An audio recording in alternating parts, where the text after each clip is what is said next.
జ్యువెలరీలో వడ్డానం Mela October 4th నుంచి 12th వరకు ఫ్లాట్ 9.99% VA ఆఫర్ మీకోసం. నమస్తే గురుగారు. శ్రీమాత్రే నమః. శ్రీమాత్రే నమః. గురుగారు, కర్ణ పిశాచి అని ఈ మధ్య దీని గురించి బాగా వీడియోస్ వైరల్ అవుతున్నాయి. గురుగారు, ఈ దరిద్రం మనకి అది నిజంగానే దరిద్రంగానే చేయాలి. పిశాచి, దయ్యం, రాక్షసులు, భూతాలు, ప్రేతాలు ఇవెందుకు పాజిటివ్ నింపుకుందాం కదా. దీనివల్ల ఉపయోగం ఏమడికి చెప్పండి. ఎగ్జాక్ట్లీ, అంటే ఏం లేదు. ఇది కర్ణ పిశాచి అంటే అది ఒక సాధన. అది ఆ సాధన చేసిన వాళ్ళకి ఇప్పుడు మీరు ఉన్నారు. ఆ సాధన చేయగానే ఏమైపోతుందంటే వాడికి ప్రతిదీ చెప్తూ ఉంటుంది. మీరు పొద్దున్నే ఇడ్లీ తిన్నారు కదా, ఏంటి పొద్దున్నే ఏంటి మీ అబ్బాయిని ఎందుకు అలా కొట్టారు, అంత మాత్రం చేత కొట్టాలా మీరు, ఎందుకంటే సాయంత్రం మీ అబ్బాయి ఏం చేసుకోబోతున్నాడో తెలుసా, మొత్తం చెప్తుంది అది. మనిషితో మాట్లాడుతుంది. ప్రతిదీ ఇప్పుడు చూసాం, కెమెరామ్యాన్ చూసాం, కెమెరామ్యాన్ చూడగానే ఏందా నువ్వు ఏంటి ఆయన పాపం డబ్బుల కోసం ఫోన్ చేస్తుంటే ఎత్తట్లేదు ఏంటి అనొచ్చు. అంటే ఏంటంటే ఎవ్రీథింగ్ చెప్పేస్తుంది మీకు. అయితే ఆ సాధన అంత ఈజీ కాదు. చాలా సాధనలు ఉన్నాయి. కర్ణ పిశాచి, కర్ణ యక్షిణి, ఇవి పిశాచ యక్షిణి సాధనలు. ఇవి చాలా అగ్లీగా చేయాలి. ఇది ఎలాగో చెప్తా. కర్ణ మాతంగి, ఇది దేవతా ఫామ్లో ఉండే, ఇవి కొంచెం కష్టమైనటువంటివి, అంత ఈజీగా ఇవి వశం అవ్వవు. కర్ణ మాతంగి, కర్ణ కాళి, ఇలాగా 3-4 ఫామ్స్ ఉన్నాయి. కర్ణ వార్తాలి ఉంది, అలాగే స్వప్నాంజనేయం ఉంది. అంటే ఉదయం పూట ఆంజనేయ స్వామిని ప్రసన్నం చేసుకున్నాక సిద్ధించిన తర్వాత పొద్దున్న ఏదైనా ఒక వ్యక్తి వెళ్ళి ఇది నా సమస్య అంటే రేపు రా అంటాడు. దానికి సంబంధించిన మంత్రం చదువుకొని నిద్రపోయిన తర్వాత స్వప్నంలో ఒక ఆంజనేయ స్వామి వచ్చి చెప్తారు. ఇది ట్రూ, ఇది ఏం డౌట్ ఏం లేదు. కాకపోతే సాధన చేయడం అంత ఈజీ కాదు. అయితే మనం కర్ణ పిశాచులు దేవతలు కదా, పిశాచులు అని పేరు ఎందుకు కాదు కాదు, పిశాచులు వేరు, దేవతా ఫార్మింగ్ వేరు. ఇప్పుడు కర్ణ పిశాచి, కర్ణ యక్షిణి లేదా అప్సర సాధన కొన్ని ఉంటాయి. ఈ సాధన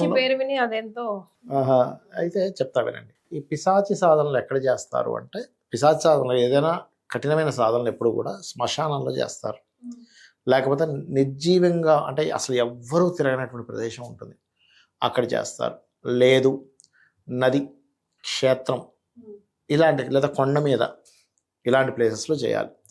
అయితే ఈ పిశాచ సాధనలు, యక్షిణీ సాధనలు చేసేటప్పుడు, ముఖ్యంగా కర్ణ పిశాచ సాధన చేసేటప్పుడు ఆ వ్యక్తి ఆ రోజు నుంచి 40 రోజులు, 20 రోజులు, 11 రోజులు, ఎన్నో కొన్ని రోజులు పెట్టుకుంటారు.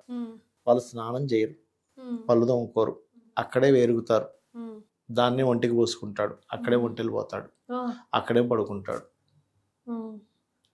సీరియస్గా చేస్తారు. ఎందుకు గురుగారు, ఉపయోగం ఏంటి అంటే అలాగ చేస్తేనే పిశాచి వస్తుంది, లేకపోతే రాదు. అందుకే మన వాళ్ళు నువ్వు నీట్గా ఉండు, నువ్వు స్నానం చేయకుండా ఉండకు ఎందుకంటారంటే పిశాచాలు వచ్చి పట్టుకుంటాయని. అయితే దీనికి ఏంటంటే దీనికి ఒక మంత్రం ఉంటుంది. ఆ మంత్ర సాధన చేస్తూ ఉంటే అది వస్తుంది, అది వశం అవుతుంది. అయితే అంత ఈజీ కాదు, అసలు భయపడిపోతాడు. ఇలా ఒక త్రిశూలం పట్టుకొని వచ్చి పొడి చేసినంత ఇదిలో వస్తుంది వాడు. కొంతమంది చాలా మంది బెదిరిపోయి వద్దు బాబాయ్ ఈ సాధన వద్దు, ఏమొద్దని వెళ్ళిపోయిన వాళ్ళు చాలా మంది ఉంటారు. ఇంకొంతమంది సిద్ధించుకున్న తర్వాత కూడా అన్ని రోజులు ఆ అగ్లీనెస్, ఆ స్టూల్ కూడా చెవిలో పెట్టుకుంటారు కొంతమంది ఆ సాధనలో. అది ఆ స్మెల్ భరించలేక మంత్రాన్ని వదిలేసిన వాళ్ళు చాలా మంది ఉన్నారు. కాకపోతే అది సిద్ధించిన తర్వాత మాత్రం ఇప్పుడు ఇక్కడ 2 రకాలుగా ఉంటుంది. మీకు అదే పనిగా అన్నీ చెప్తూ ఉంటుంటే వీళ్ళు భరించలేక వదిలేసిన వాళ్ళు ఉంటారు. కానీ ఈ పిశాచం కానీ లేకపోతే ఈ కర్ణ యక్షిణి కానివ్వండి, కర్ణ పిశాచం కానివ్వండి, ఇవన్నీ ఏంటంటే మీరు మూలం ఎవరైతే ఉంటారో వాళ్ళని పట్టుకోకుండా వీటి జోలికి వెళ్ళకూడదు. అంటే అలాగా ఒక ఆంజనేయ స్వామిని, హయ్యర్ ఎనర్జీని పట్టుకోగలగాలి. ఆంజనేయ స్వామి, ఒక కాళిక అమ్మవారు, లేకపోతే ఒక లలిత అమ్మవారు, ఒక దుర్గని, అంటే ఒక హయ్యర్ ఎనర్జీని బాగా మీరు ప్రసన్నం చేసుకొని మీరు ఒక హయ్యర్ ఎనర్జీలో ఉన్నప్పుడు అప్పుడు మీరు వెళ్ళాలి. అప్పుడు ఎలా ఉంటుందంటే, ఒక తండ్రి పక్కన ఉన్నప్పుడు మీరు రోడ్డు మీద వెళ్ళేటప్పుడు ఏ కుక్క మీ దగ్గర రావడానికి ధైర్యం చేయదు, వీడు ఉంటాడు పక్కనే, రైట్ అంటే అది వెళ్ళిపోతుంది.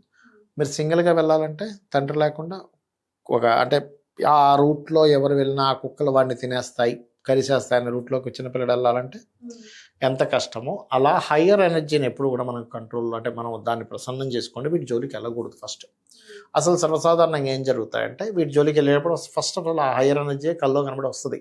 ఎందుకు నీకు అవన్నీ అవసరమా, నీకు వద్దు వదిలేయరు.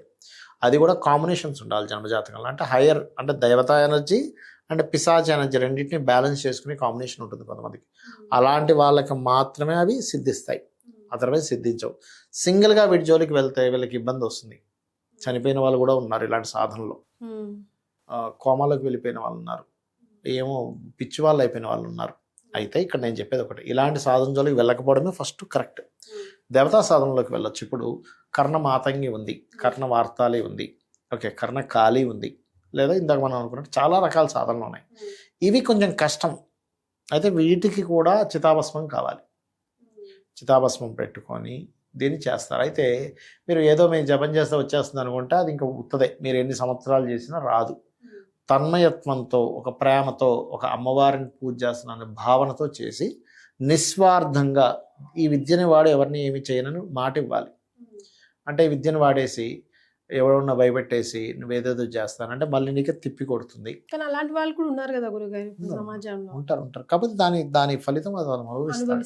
ఇప్పుడు దేవత చెప్పడం వేరు, మనం చెప్పే సిస్టమ్ ఏంటి, జాతక చక్రం వేసి నీకు ఈ గ్రహాలు ఇక్కడ ఉన్నాయి, లేకపోతే ప్రశ్న వేసుకొని ఈ గ్రహాలు ఇక్కడ ఇలా ఉన్నాయి కాబట్టి ఈ యొక్క విషయాలు ఇలా జరగనున్నాయి కాబట్టి నువ్వు పలానా చేసుకొని చెప్తాం. అవునా?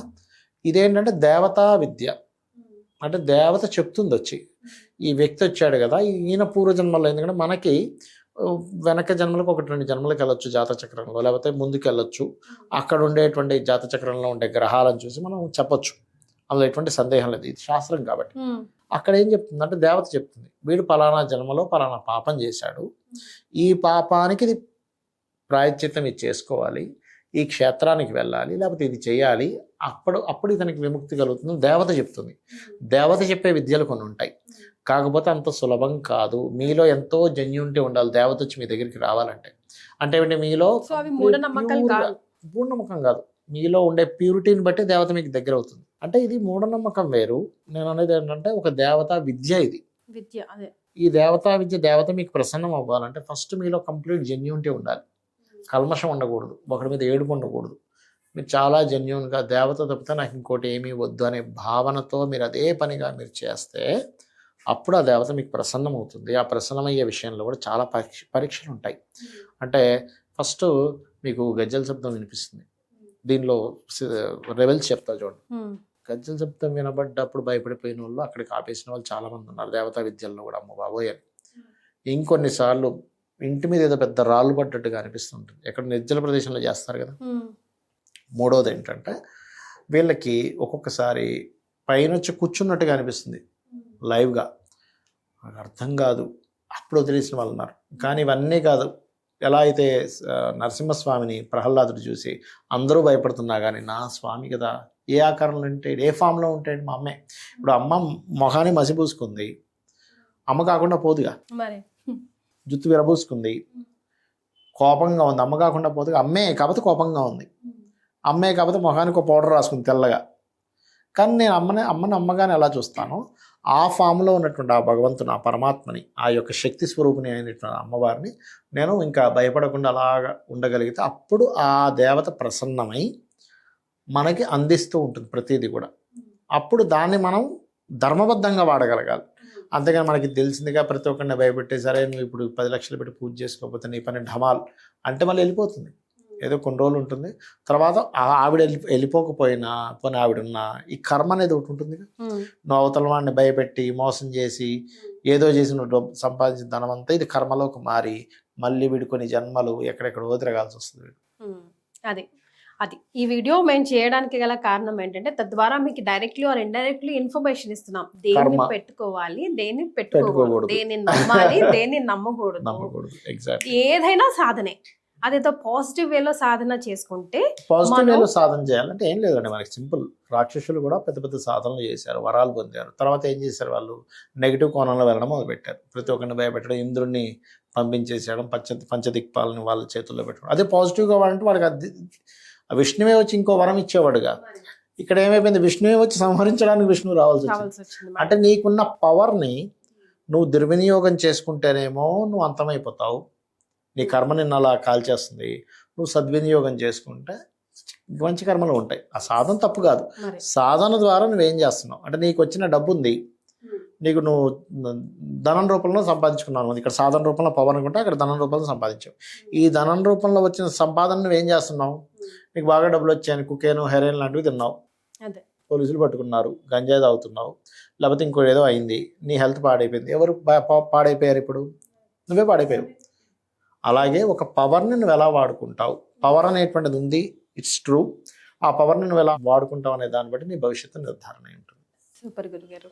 శ్రీమాత్రే నమః. శ్రీమాత్రే నమః.